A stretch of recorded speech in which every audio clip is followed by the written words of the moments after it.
Welcome to Never Too Late for Fitness Radio, bringing baby boomers proven strategies and innovative products for getting fit, staying fit, so you can live a longer, healthier, and happier life. Here's your host, best-selling author and fitness advocate, Phil Ferris. This is Phil Ferris, and welcome to our show. Never Too Late for Fitness Radio provides answers and straight talk about fitness, nutrition, and healthy lifestyles for people over 50. Our goal is to educate and advocate health and fitness strategies that help you live a longer, healthier, and happier life. On some shows, we feature everyday people like you and me who have acted and reclaimed their health and fitness. We all love success stories, especially if the person is facing the same challenges we face. Hearing a real success story helps inform, motivate, and inspire us to live a healthier life. On other shows like today, we focus on companies or fitness industry professionals who share how they help their clients who are 50 plus achieve their health and fitness goals. My guest today is Carter Davis, president and founder of the nonprofit organization Live for the 22.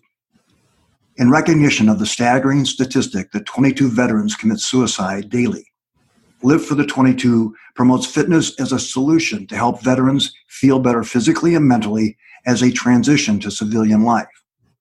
To help them accomplish their goals, the organization provides one-year memberships to the veteran community. Carter created Live for the 22 after he dealt with depression and almost becoming a statistic himself when he returned from serving his country. Since founding Live for the 22, he's helped hundreds of veterans dealing with those same feelings and confusion and depression he felt himself. Now, today's show hits close to home for me, as I've had two family members who were veterans commit suicide, one at 48, one at 49.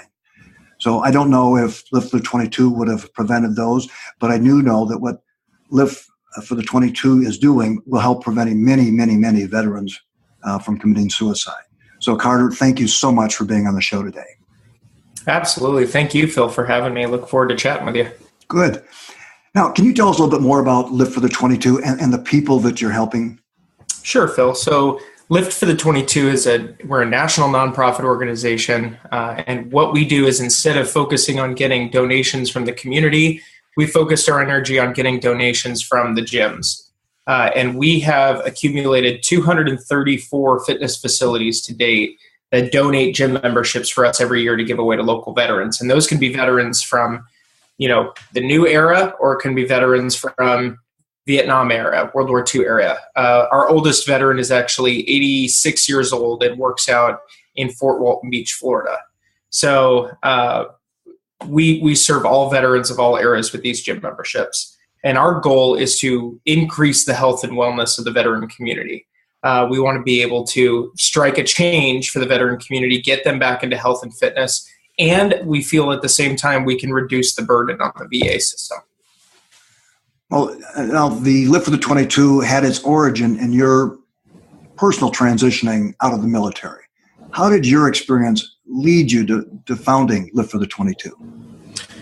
Well, I think the biggest issue that we're facing right now, and that I faced, is that the majority of people assimilate, veteran suicide with combat PTSD.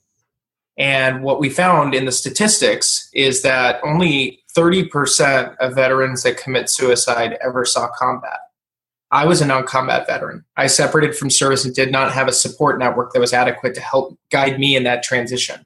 I almost became one of the 70% of veterans who are non-combat veterans that commit suicide every day.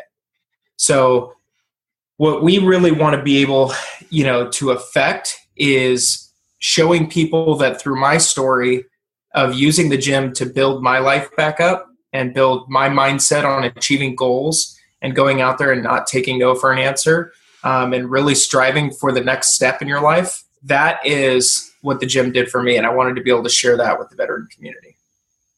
Now, why do veterans have such a challenge making that transition from veteran to the military into civilian life?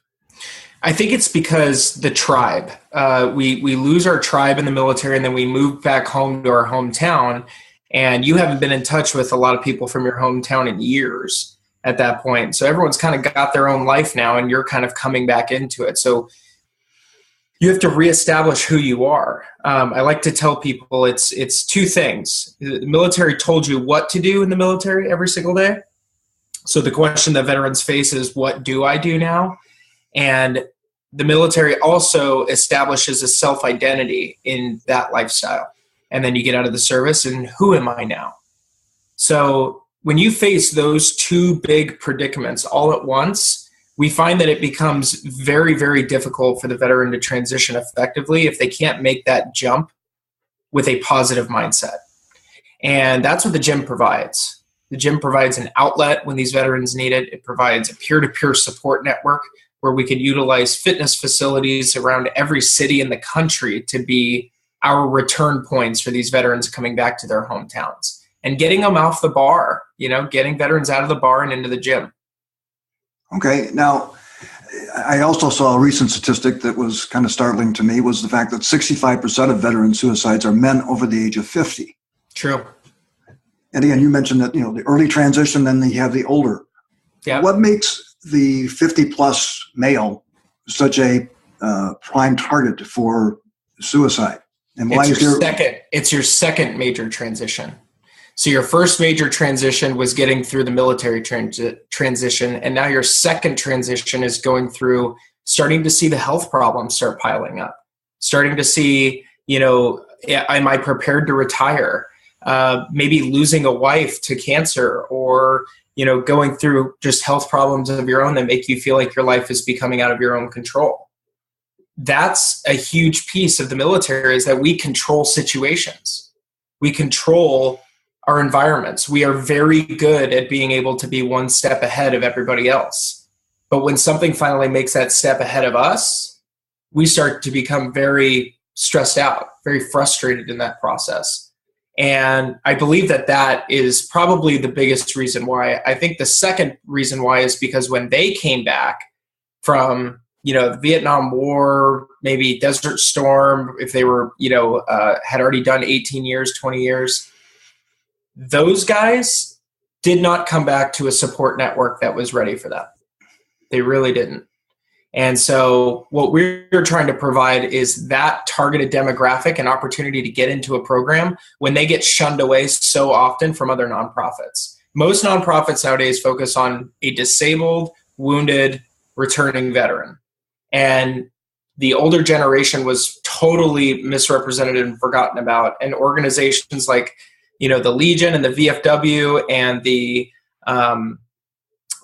Salvation Army and stuff like that, they didn't scale with the veterans' needs. So, that's the missing piece, I think. I think you also mentioned that, they spend all this time training a military person to be a military person, and the amount of training done to make that transition is minimal. Can you talk a little bit about why that void exists? Sure. So, let me just give you my personal story. So as a corpsman, we serve a 5-year contract rather than a 4-year contract because of the additional schooling we have to go through. By the time I got done through school, I was already a year into my contract. And they spent an entire year building me up to be able to go over there and save lives.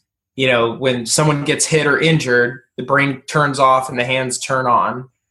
And it becomes a lifestyle for you that you're surrounded by these people and that you rely on people so heavily to make sure that you survive. And you do that for 4 to 20 years.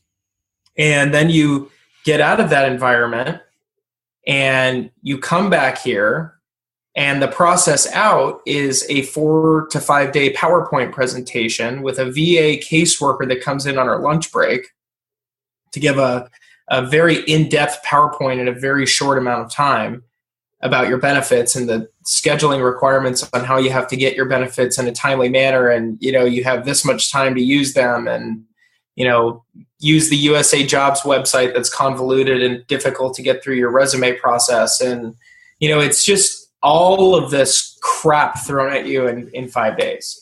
So they do not exchange the amount of training they take out of your life to turn you into this person to teaching you individually how to separate from the service. That's the missing piece. That's the break. that's happening. So you have essentially the well-trained hunter heading back into society with social skills that require a very tight-knit support network. And most people out here, it's dog eat dog, you know? So that's for us, that transitional period. That's where the make or break happens. And that's when taking a year off, like a lot of veterans do, they say, I'm going to take a year off. I'm going to relax. I'm going to, get my claim in. I'm going to start school. And I'm just going to, stop going to the gym. I'm going to stop taking care of myself. I'm just going to, drink and miss my buddies.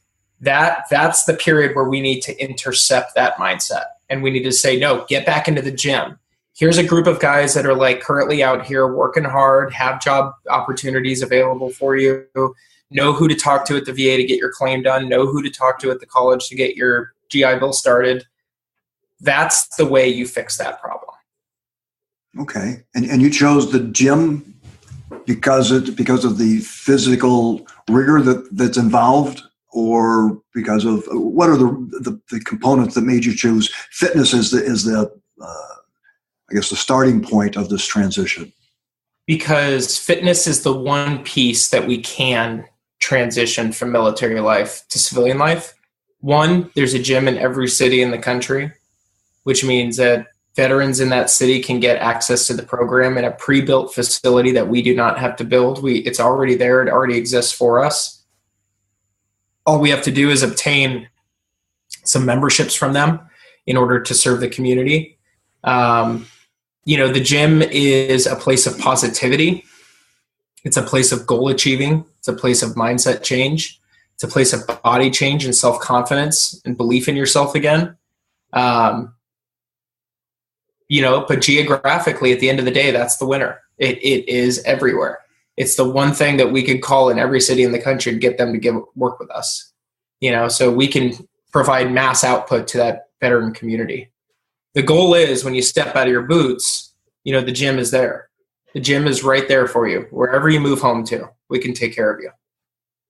And that also has a vehicle to provide the community within the gym, the camaraderie that goes place, which is, it's a critical point. The same thing that happens with professional athletes when they leave that arena. A lot of them have difficulty transitioning because they don't have the team, the right. tribe with them. Exactly. And, fitness is a place where you get to push yourself. You get to achieve new goals. That's a mindset that you develop. It's not something that I think everyone has innately, but it's something the gym can develop. And that's the core thought process of an entrepreneur. That's a core thought process of an innovator. That's a core thought process of a creative individual, is to be able to achieve goals that are difficult to achieve and have that grit. There was a TED Talk about what makes a good student versus a bad student. And the clinical psychologist that had done tons and tons and tons of research on why some students succeed while other students fail, it all came down to one component. It had nothing to do with how much money you made. It had nothing to do with where your family background was. It had nothing to do with your genetics. It had everything to do with grit, the ability to get through hard things when hard things need to be got through. And that's hands down the exact same mindset that these veterans need to have to transition out here and be successful immediately. Not take that minimum wage job right off the bat just because it's the easy, quick buck. Going after that marketing position, going after that degree that everyone told you weren't smart enough to get. That's what the gym also does for people. And it heals minds just as much as it heals bodies. I'd like to drill down a little bit into the operations of the organization about how does it actually connect the veteran with the gyms on a national scope? Yeah, so we developed a CRM that allows us to manage our fitness industry relationships and our veteran applicants at the exact same location. So they talk to each other. The system talks to each other. And what it does is it allows us to accept an application from a veteran, know that they've applied, go through a quick human vetting process. We realize there has to be a human in between the veteran and the gym because we need to verify their DD-214. We ask them some more personal questions about themselves. in a secondary interview. That's to make sure that they're actually going to commit to the gym membership. We do not want veterans applying for these memberships that are going to waste them. And that's something that we really require, is that they prove to us this is something that they want to do, because we could be giving that, if we have 5 memberships available at a gym, I want to give them to 5 veterans that's going to benefit, not 4 veterans that's going to benefit. So we're very strict on that. We want that commitment from them. And then we partner with the gyms by funneling them in through word of mouth marketing and calling them. And we tell them about what we do. We tell the owners about what we do, and they end up wanting to jump on board by the end of the phone call.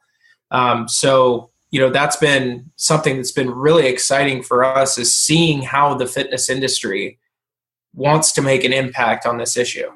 We had 24-Hour Fitness, Ben Randall, the VP of Region 101 for 24-Hour Fitness, doing 22 push-up challenge for us. We had the entire Workout Anytime Network doing the 22 push-up challenge with us back in 2016. So, that was an amazing accomplishment for the veteran community, to be able to see an entire industry get behind something that they're doing. So yeah, that's how I think would be best to answer that question. Okay. Now, throughout you've been in existence for how many years now? 19 months. 19 months. In that 19 months, if you had some success stories that would be representative of what the program is or what you want it to be. Absolutely. We had a gym owner from the Workout Anytime Network. Her name is Beth Days, and she owns Workout Anytime in Lenexa, Kansas. And they actually have a Facebook page for their old high school graduation class. And the graduating class was getting concerned about one of their former students that they all knew. His name was Justin Kaufman. And Justin ended up, he was posting very oddly on his social media for a long time. And he was an Army veteran, or an Air Force veteran. And he ended up coming back from service. He left for the military after high school, came back from service, and just started drinking. And really got into a bad spot where he couldn't seem to face reality anymore. His social media posts were very fantastic, and we ended up reaching out to him. Beth said, "Hey, we want to get him in my gym." I went to high school with him, and so I contacted him. I found him on Facebook, and I contacted him, and we had him in the gym the next day. And he's been sober for, I think, like over 200 days now. So that's been an incredible milestone for me. That was during a time when I was really, as an entrepreneur, feeling like Live for the 22 wasn't going to make it. That there were too many unknowns. There was too many areas where I was going to have to really buckle down and figure out the business model. And his story happening right at that time really allowed me to refill the gas tank and want to continue pushing hard on this. So, we've had that. We've had military sexual trauma survivors, females that couldn't be around men whatsoever, wouldn't go into a gym since they got out of the service because it was filled with men and it scared them. And we got one of these females in Beaverton, Oregon to come in, work with a female trainer for a while and just get used to the environment. And then we invited her to one of our veteran workouts, and she came, and right after she came and she saw the camaraderie and everyone was helping her get through the workout and everything, she walked up to me and she just said, what you did for me is changing my life. I feel like I can go to new places now. I feel like I'm not trapped in my home. And she had been living like that for 30 years. 30 years she hid, and the gym brought that out of her. So we have many stories like that. We have one gentleman out in Kansas as well that is looking to bench press his body weight, and he's 74 years old, and he's working hard with a trainer through our program on getting there. So we've got a lot of awesome stories from veterans around the country finding who they are in these gyms. Okay. I mean, that's pretty, I mean, that's got to be really rewarding for you to know that you've been able to touch people in such a profound way, which I know is really kind of the reason that you're in this thing, is to make that kind of an impact. Yeah. The impact at the end of the day for me is just seeing other people find joy in what we're doing, finding that joy in the program, that being able to use the gym provides them in their life, and to hear back from them. That really is, because all the hard work of calling these gyms and building the system and everything, it doesn't benefit me in the end. It doesn't benefit anyone on my team in the end. This is for the community. This is what we want to give back to them. Eventually we're going to have staff and everything, but just wanting to give back in that way and knowing that it worked for me, I know it can work for some more people as well. Even if we can't save everyone, that's not acceptable, but we have to accept it. We can't save everyone. That's the other hard thing to swallow in this. I've been named in a few suicide notes, people saying, it's okay. It wasn't something that was for me. We didn't have a gym in their area or whatever it was, but that what we were doing was great work, and that was weird. That was uncomfortable, but it's mind opening. You start to see into the mind of a veteran that's on the edge. And I know that the gym can be the outlet that these guys need and gals. The female suicide rate is climbing, right? Scarily, very, very scary how fast I think they're 3 times the percentage of men per capita. Right. So, it's a different kind of situation now, and we've got to come up with different kinds of solutions. Now, Carter, your vision for Live for the 22 includes more than just distributing gym memberships. Can you share where you see the program going and how it can provide even more support for the veterans? Well, the long-term vision of Live for the 22 is to be, the national provider of gym memberships to the veteran community. We want to grow our fitness industry partnerships to well over 1,000 gyms in the country by the end of 2019. We're already achieving our goals a year ahead of time. So we had 3-year goals. We actually accomplished those goals in about a year and a half.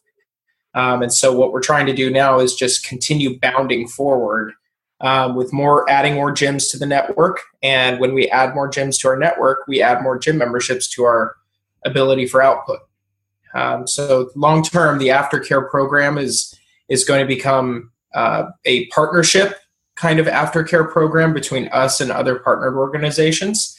Because at the end of the day, what Lift for the 22 wants to be good at is giving away the gym memberships. We don't want to step outside of giving away gym memberships. If we do that, we'll start to bound out like all these other big nonprofits did, and then they end up, losing funding, or something happens and they have to cut stuff, and then people get hurt, and it's just not a good thing. So we want to really focus our efforts on being good at one thing, which is giving away gym memberships, providing fitness. So we're going to work with organizations like FitOps Foundation. We are going to be able to get veterans certified in personal training through them. And then we're going to work with organizations like Catch a Lift Fund. And we want to be able to place veterans in their program for an actual fitness community, personal training, CrossFit gyms kind of thing that they're doing. They're more of a community approach to it. We don't actually foster that community. We put the community together. We make the connections happen. But what they do well is they actually make that spark happen and start twisting the rods around. The other pieces that we want to be able to add to this is being able to partner with the big fitness industry chains to get these guys and gals jobs. That's going to be access to the fitness industry through the full scope. The full scope is getting into it yourself through our program, having that aha light bulb moment that fitness is something you really want to do long term and help other people achieve. Then go get your personal training certification, then get you your job. Once we get you your job, we want you to be a promoter of what we're doing, because then you've taken the benefit, you've seen the benefit, you have the job. now help support us in that gym, help us run that gym's program.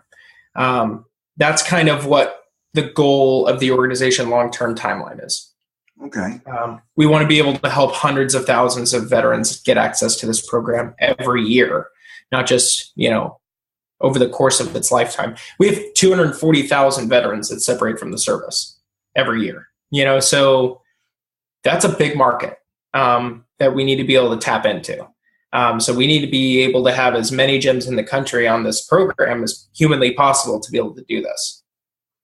Now, Carter, talk to us for a minute as to what's in it for the gym to participate in this program. Because they're giving away five memberships. Sometimes, like you said, one gym gave 22. Besides the feeling of compassion, is there any other business reason that would be in their best interest to participate in a program like this? Yeah, this is a home run win-win scenario for the gyms. The reason for that is because any fundraising that our gyms conduct, they obtain 85% of that back in the form of personal training or more memberships spent at their gym.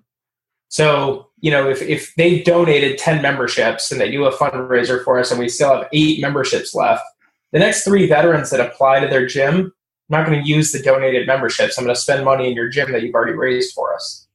So that's a benefit to the gym. They raise this money from their community. They raise it from their members of their gym. They have access to the ears of all these members through their newsletter each month that they send out. All of that type of stuff, that's a benefit to the gym. Second benefit to the gym is the PR, public relations, marketing strategy that you can implement with our program. When you donate a membership to a veteran, they come across that front desk for that day to come sign up. Take a picture with them in front of your branding. Hang on to that photo. Get permission to use that photo from that veteran to be able to highlight how your gym is actively fighting veteran suicide in local communities. Get the word out that your gym donates memberships every year to the veteran community. Be the one gym in your city that works with us. So that's really the opportunity at hand for these clubs. They become part of the movement. They get to be part of the public relations strategy campaign that we're working on in order to grow this movement. And they get to be part of the initial wave of clubs that are helping us build this. So, this is primo time to be a gym owner coming into our system because you get to be part of that growth. That's got to be very exciting for them because it is a way of differentiating and really making a positive social comment in the marketplace. Right. Absolutely.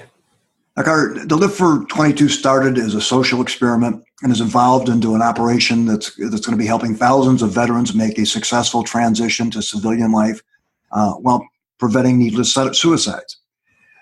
You've had a lot of aha moments during that entrepreneurial voyage, and can you share one of your biggest lessons learned from this process?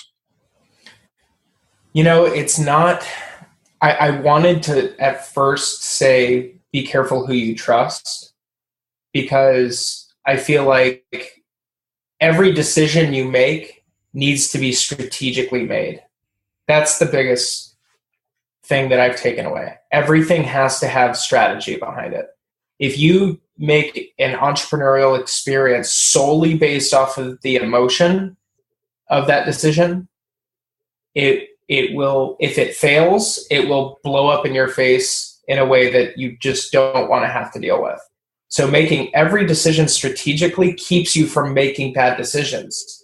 Because if you do evaluate all of your options well, if you do go above and beyond and interview 3 to 5 companies instead of 1 to 2 companies to do a specific part of your business, that's where the decisions get made that are long-term decisions. That's when you don't have to scale so much all the time. You can go with that power partner from the very beginning. That's really going to help you. And then the other thing is, don't think small. This started in one gym in Beaverton, Oregon, a gym that wasn't even open yet. It was opening in a month. And the gym owner just wanted to give back to the community and heard about what I was doing. And we scaled that to 234 gyms in the country in 19 months. If you think big, the processes that are big that can handle that will follow into place. But you have to do the work to get there. And being able to do the work when it's really hard and it's exhausting and you're tired and everyone else is in bed and you're up till 2:00 in the morning fulfilling orders or writing people's emails back or whatever it may be, that's what makes the entrepreneur who's going to make a difference for the community and who's barely going to scrape the surface. That's the difference between those two people. So I say go big or go home all the time. Great lessons. Now, if people want to learn more about Live for the 22 or become part of the mission, where should they go? What should they do? Well, you can go to liftforthe22.org. That's liftforthe22.org.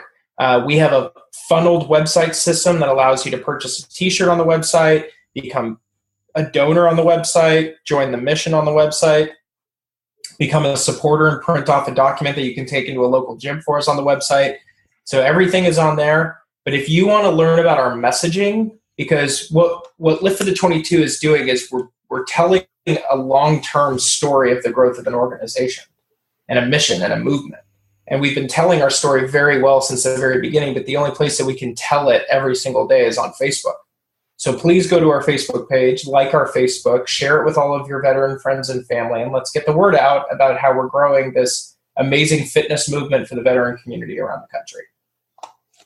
Well, thank you, Carter, for sharing your story, your mission, and your passion for helping veterans making a successful transition into civilian life. And thank you very much for being on the show today. Thank you, Phil. We appreciate being here. You've been listening to Never Too Late for Fitness Radio, hosted by Phil Ferris. To learn more about the guests or resources on our show today, or to listen to past episodes, go to nevertoolateforfitness.com.